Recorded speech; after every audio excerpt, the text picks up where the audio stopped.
आज की कैबिनेट में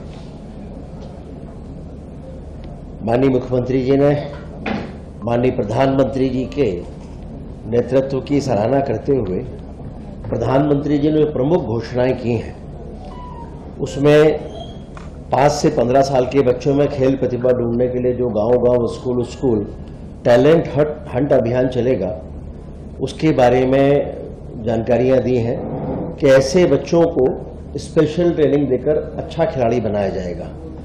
ऐसे यूथ के लिए विभिन्न परीक्षाओं में फ्री ऑनलाइन कोचिंग का भी निर्णय हुआ है। आने वाले 1 साल में 1 करोड़ युवाओं को एआई स्किल के लिए ट्रेनिंग दी जाएगी। हम सभी जानते हैं कि आने वाला समय एआई का है, लेकिन वो सकारात्मक दिशा में जाएं और देश के विभिन्न राज्यों के युवाओं के साथ कंधे से कंधा मिलाकर काम कर सकें, उसके लिए ट्रेनिंग होने वाली है।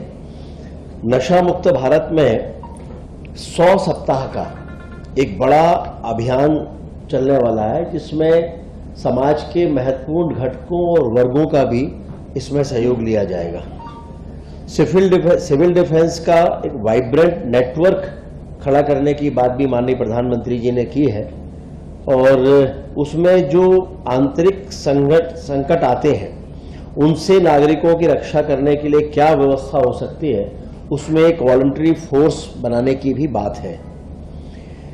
देश में 3 करोड़ नई लखपति दीदियां बनी हैं और इनके माध्यम से बात शक्ति के माध्यम से हमारी ग्रामीण अर्थव्यवस्था में एक बड़ा बदलाव आया है। माननीय प्रधानमंत्री जी ने राज्यों को इकाई मानते हुए सप्तधारा की संकल्पना भी दी है।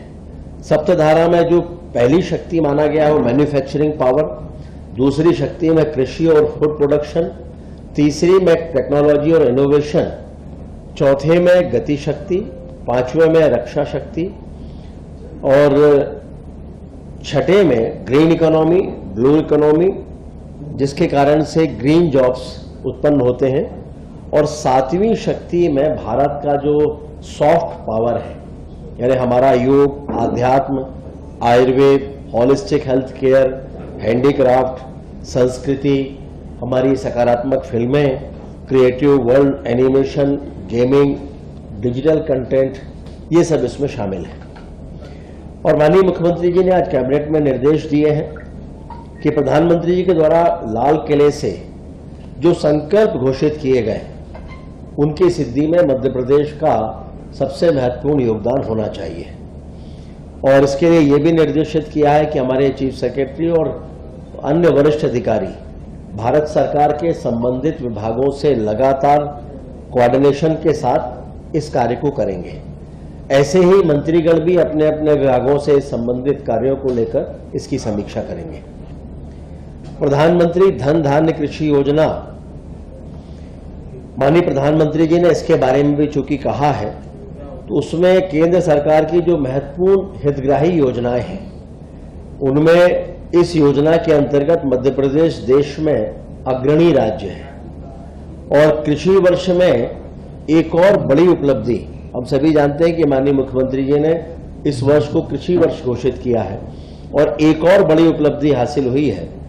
धन धान्य कृषि योजना में डिंडोरी पूरे देश में प्रथम आया है।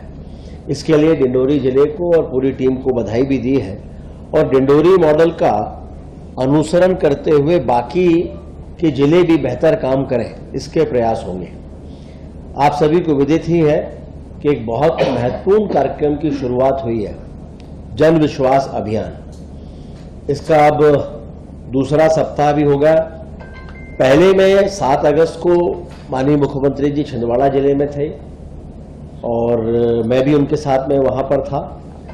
दूसरे में 14 अगस्त को बड़वानी जिले में माननीय मुख्यमंत्री जी थे और सभी मंत्रीगण भी जो उनको जिले बोले गए थे या उससे हटकर मंत्रियों ने भी अपनी सुविधानुसार जिलों का चयन करके वे सभी अलग अलग जिलों में जा रहे हैं। और एक बहुत ही सकारात्मक संदेश, मैंने स्वयं अभी तक ये 2 अभियानों में हिस्सा लिया है, बहुत ही सकारात्मक संदेश इसका जा रहा है। योजनाओं की मॉनिटरिंग भी हो रही है और जनता से संवाद भी हो रहा है। अब इसके बाद में तीसरा दौरा माननीय मुख्यमंत्री जी का टीकमगढ़ जिले का प्रस्तावित है। माननीय प्रधानमंत्री जी ने एक भव्य योजना लागू की है। इसमें जितने भी देश में इंडस्ट्रियल एरिया है उनके डेवलपमेंट को लेकर एक बड़ा महत्वपूर्ण निर्णय ये हुआ है। इसमें 33,660 करोड़ रुपए की भारत औद्योगिक विकास योजना, जिसका नाम भव्य योजना है, इसको प्रारंभ किया है। और इसकी अपेक्स बॉडी की बैठक कल दिल्ली में माननीय केंद्रीय वित्त मंत्री जी की अध्यक्षता में हुई है। और हमें प्रसन्नता है कि मध्य प्रदेश को विभिन्न स्तरों पे दिल्ली में अंतर्राष्ट्रीय स्तर पर सराहना हो रही है। उसमें विक्रम उद्योगपुरी फेस 1 इसकी सफलता की भी सराहना वहां पर हुई है। यहाँ पर बड़ी इकाइयां जैसे पेप्सिको है, एमडीएच मसाला है, फेना वॉल्वो है, आयशर है, अमूल है, प्लेग्रो है, स्कॉन है, बालाजी है, ये सब वहां पर स्थापित भी हो चुके हैं। और मध्य प्रदेश ने इसमें अभी तक जो पहल की है उसकी भी केंद्र सरकार ने सराहना की है। और मध्य प्रदेश देश के उन राज्यों में है, हम कह सकते हैं कि दूसरे नंबर का राज्य है। बाकी कई राज्यों ने तो एक एक योजना को ही प्रस्तावित किया है। मध्य प्रदेश ने 11 स्थानों का चयन करके प्रस्तावित किया है और लगभग 9,000 करोड़ से अधिक के प्रस्ताव वहां पर 8,000 करोड़ से अधिक लागत के प्रस्ताव 9,000 एकड़ के लिए भेजे हैं। इसमें मध्य प्रदेश में एक्सप्रेसवे आधारित औद्योगिक विकास पर अधिक जोर लगाया जा रहा है। और इसी के साथ साथ स्वाभाविक है कि महिला वर्कफोर्स भी इसमें अच्छी व्यवस्था के साथ लग सके, उसके लिए भारत सरकार के विशेष सहायता योजना के अंतर्गत 4 वर्किंग वुमेन हॉस्टल का भी इसमें निर्माण किया जाएगा। मध्य प्रदेश में जिन विषयों पर चर्चा हुई है उसमें आज अत्यंत महत्वपूर्ण है। हम सभी जानते हैं मध्य प्रदेश में मां नर्मदा जी हम सभी की जीवनदायिनी है, मोक्षदायिनी है। और प्रदेश की 35% से अधिक जनता प्रत्यक्ष अप्रत्यक्ष रूप से उनसे जुड़ी हुई है, उन पर निर्भर है। तो मां नर्मदा जी का जल ये अविरल हो, इसके लिए अविरल मां नर्मदा मिशन के गठन की स्वीकृति आज हुई है। इसमें इसके साथ साथ प्रदेश के सर्वांगीण विकास के लिए, यानी जिसमें जल संरक्षण, महिला सशक्तिकरण, हेल्थ और तकनीकी प्रगति, इन सबको गति देने के लिए लगभग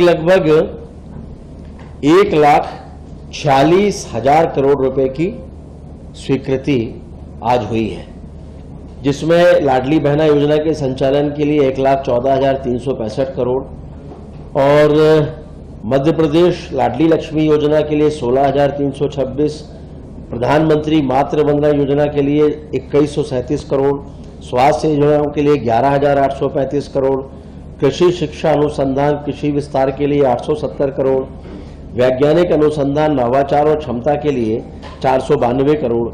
मध्य प्रदेश, इसके अलावा मध्य प्रदेश में आज सड़क विकास निगम, हम सभी जानते हैं कि इंफ्रास्ट्रक्चर में जिस तरह से मध्य प्रदेश में तेजी के साथ काम हो रहा है और आगामी 1 वर्ष में बहुत अधिक संख्या में एक्सप्रेसवे और ऐसी रोड्स जिनके बारे में पहले सोचा नहीं गया, वो सब भी मध्य प्रदेश में लिए जाने वाले हैं। और इनके लिए ये ठीक तरीके से संचालित हो सके तो मध्य प्रदेश सड़क विकास निगम में 35 नए पदों की स्वीकृति के लिए भी आज कैबिनेट में निर्णय हुआ है। 7 जो पहले के पद हैं उनकी निरंतरता के संदर्भ में भी आज कैबिनेट में चर्चा होकर निर्णय हुआ है।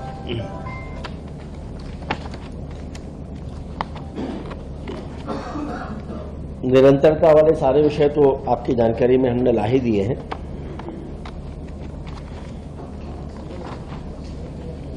विज्ञान और प्रौद्योगिकी, इसमें जरूर मैं आपको बताना चाहूंगा कि जिसमें लगभग आगामी 5 सालों के लिए 492 करोड़ से अधिक की योजनाओं का प्रस्तावित किया गया है और कांग्रेस के शासनकाल में इस महत्वपूर्ण विभाग यानी विज्ञान एवं प्रौद्योगिकी साइंस एंड टेक्नोलॉजी का कुल बजट हुआ करता था मात्र 6 करोड़ रुपए। आज उसका बजट है 734 करोड़ रुपए।